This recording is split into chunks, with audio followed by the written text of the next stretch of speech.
That's you getting off by yourself. Are you going to get any help that way? And if you take your hurt down the road, it ain't never going to heal. It ain't never going to heal.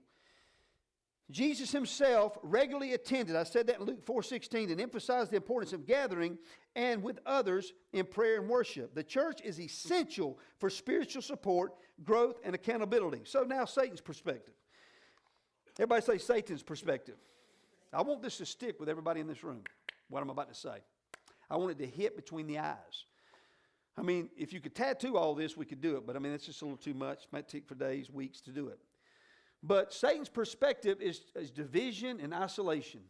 Satan's goal is to divide believers and keep them isolated, as isolation makes Christians more vulnerable to temptation, spiritual stagnation, and doubt.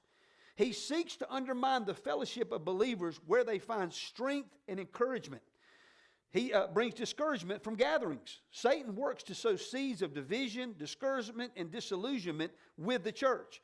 He may tempt believers with feelings of hurt, offense, or pride that lead them to avoid church gatherings, which can ultimately hinder their spiritual growth and witness. Distractions from God's design. By leading believers away from the church, Satan distracts them from God's purpose for their lives and his community. Worship, teaching, and service in the body of Christ are part of God's plan for believers, and Satan seeks to thwart that plan by keeping believers disengaged. That's Satan's strategy.